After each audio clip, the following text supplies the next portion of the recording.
축구 선수들의 이적 가치 몸값을 전문적으로 다루는 트랜스퍼마켓의 발표가 최근 화제입니다. 이 트랜스퍼마켓은 분기마다 선수들의 몸값을 측정해 발표하는 것으로 유명한데 거의 이적 시장 전후로 몸값을 측정해 발표하며 실제로 이적하는 경우 대부분 몸값을 맞추는 경우가 많아 오늘 발표가 있기 전까지는 상당히 신뢰할 수 있는 지표라며 많은 축구 팬들에게 어느 정도 인정받는 뉴스 소식지였는데요. 한국의 손흥민, 김민재, 이강인 등 월드 클래스의 선수들을 제쳐두고 전혀 의외의 인물을 아시아 1위로 꼽아 논란이 불거지고 있습니다. 이강인의 절친으로도 알려진 레알 소시에다드의 쿠보가 그 주인공으로 꼽혔는데요. 해당 소식지는 쿠보를 1위로 뽑으며 2위를 기록한 김민재, 3위의 손흥민보다 몸값을 높게 측정해 논란입니다. 도대체 이 소식지는 무슨 근거를 들어 몸값을 측정한 것인지, 이 엉터리 소식에 해외 언론들은 어떻게 반응하고 있는지 글로벌 사커에서 자세하게 알려드리겠습니다. 세계 축구 선수들의 이적료 산출의 기준이 되고 있다고 전해지는 유럽의 트랜스퍼마켓. 이 소식지의 보도에 따라 선수들의 가치를 매기는 유럽 팀들이 많아지면서 어느 정도 공신력이 있다는 평가는 받고 있는 언론사였는데요. 오늘 발표된 몸값으로 인해 부정 측정 논란이 폭발하고 있습니다. 해당 소식지에 따르면 이강인의 절친으로 알려진 레알 소시에다드의 쿠보가 860억으로 아시아 몸값 랭킹 1위에 올랐으며 김민재가 동일한 몸값인 860억으로 동률을 이뤘으나 쿠보보다 나이가 많다는 이유로 2위에 올랐습니다.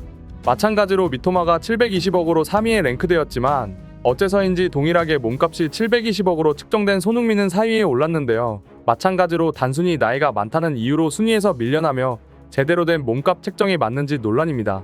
사실 축구 선수들의 몸값을 측정할 때 가장 중요하게 여겨지는 가치 중 하나가 바로 나이인데요. 이 선수가 향후 몇 년을 더 선수로 뛸 수 있을지가 이적 시장에서는 굉장히 중요한 지표이기 때문에 이 부분을 반영하는 것이 현실적으로 맞긴 하지만 현재 플레이의 퀄리티나 실력으로 순위를 산정하는 것이 아닌 동일한 몸값에서 나이가 많다는 이유로 순위를 떨어뜨리는 게 맞냐는 팬들의 원성이 터져나오고 있는 것이죠. 황희찬도 320억을 기록하며 6위에 올랐지만 나이가 많다는 이유로 7위로 내려앉았고 이강인 역시 300억의 평가를 받으며 8위에 랭크되었습니다. 이 지표를 접한 많은 축구 팬들은 문제를 제기하고 나섰는데요. 축구를 제대로 보지도 않는 몇몇 전문가들의 평가에 의해 한국 선수들만 집중적으로 구타를 당한 듯한 몸값 책정이다. 쿠보는 레알 소시에다드에서 챔피언스리그에 출전할 때마다 제대로 된 활약을 하지 못해 혹평을 받기 일쑤였으며 김민재와 이강인은 팀을 멱살 잡고 캐리하는 역대급의 퍼포먼스를 보여주었음에도 쿠보보다 낮게 평가하는 데는 축구 전체를 보지 못하고 하이라이트만 챙겨보는 몇몇 어설픈 축구 전문가들의 평가가 반영되어 있기 때문이다. 레알의 쿠보, 브라이튼의 미토마, 리버풀의 엔도 등 몇몇 일본 선수들의 몸값은 지나치게 부풀려져 있는 상황이며 일본 기업들이 해당 리그에 얼마나 많은 후원금을 지불하는지 모르겠지만 뻥튀기 같은 몸값 발표는 납득하기 어렵다. 이 몸값 지표에는 분명히 실력만으로 측정되지 않았으며 일본의 인구가 대한민국의 3배에 달하기 때문에 이적 시 유니폼 판매 금액까지 반영되어 있음을 고려해보면 쿠보나 미토마 같은 선수들의 이적료는 3분의 1 수준으로 떨어져야 정상이다 라는 반응을 보이고 있습니다. 앞서 언급된 몇몇 팬들의 반응과 같이 축구 선수들의 가치는 단순히 실력으로만 평가되고 있지 않습니다. 현재 전 세계에서 가장 비싼 몸값을 자랑하는 선수는 대표적으로 3명이 있는데요. 맨시티의 엘링 홀란드, 이강인의 동료인 은바페, 레알 마드리드의 잉글랜드 출신 초신성 주드 벨링엄, 이 3명이 2,500억의 가치를 산정받고 있습니다.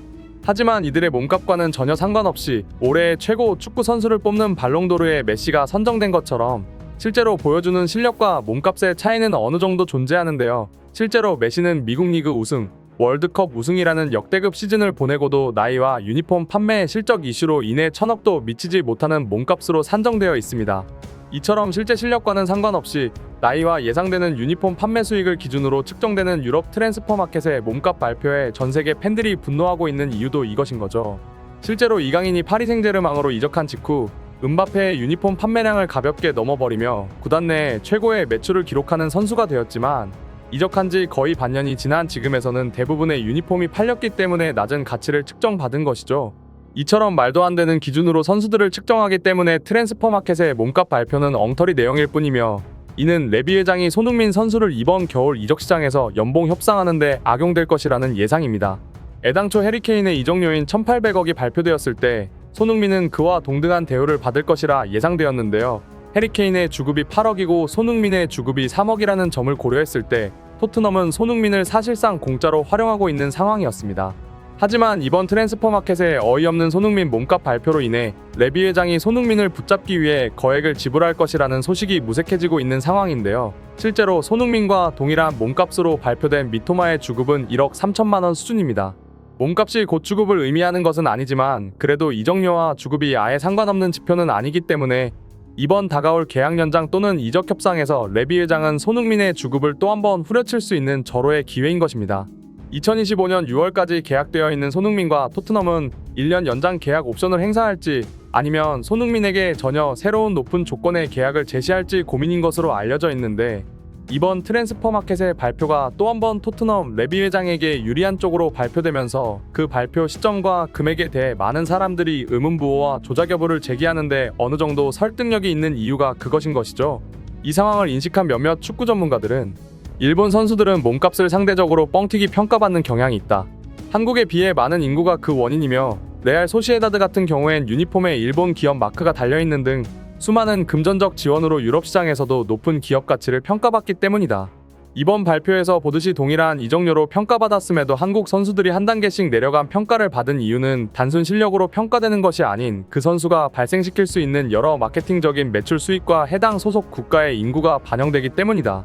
누가 보더라도 손흥민과 김민재가 쿠보보다 낮은 평가를 받을 수는 없는 실력이며 8시즌 10골 이상을 매 시즌 때려 넣는 손흥민이 이번 시즌 13경기 무득점에 브라이튼 미토마보다 낮은 평가를 받는 것은 누가 봐도 편파적인 몸값 산출이라고 할 수 있다.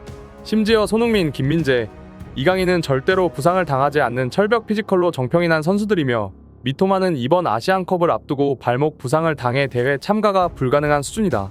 쿠보 또한 지난 리그 경기에서 폭행에 가까운 장면이 나오며 갈비뼈가 부러지는 부상으로 시즌아웃이 예상되고 있다. 도대체 누가 이런 엉터리의 발표를 믿을 것이며 이번 발표로 인해 유럽 트랜스퍼마켓의 공신력이 완벽하게 무너졌다. 라고 언급해 많은 축구 팬들의 환호를 받았습니다. 앞서 말씀드린 바와 같이 무조건적으로 일본 선수라고 낮게 까내릴 필요는 전혀 없습니다.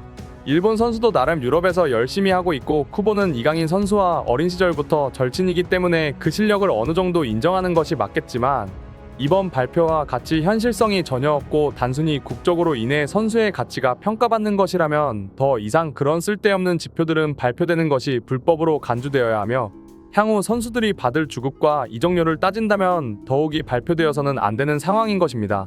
얼마 전 쿠보 선수는 리그 경기 도중 스페인 상대 선수로부터 아예 던져버린다는 표현이 맞을 정도로 반칙을 당하고 옆구리를 주먹으로 강타당하는 파울을 당해 갈비뼈가 부러진 것으로 진단받아 시즌 아웃 판정을 당한 상황입니다.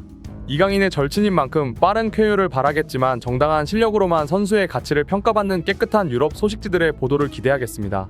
다가오는 이강인과 김민재의 챔피언스리그 경기에서 양국가 선수들이 최고의 활약을 펼치길 바라며 오늘 새벽 펼쳐 리그 최하위권의 토트넘과 에버튼의 경기에서 우리 자랑스러운 손흥민 선수가 엉터리 뉴스들에 대해 보란듯이 해트트릭을 터뜨려 다시금 아시아 몸값 랭킹 1위를 가져오길 기대하겠습니다.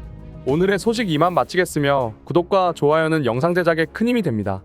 시청해주셔서 감사합니다.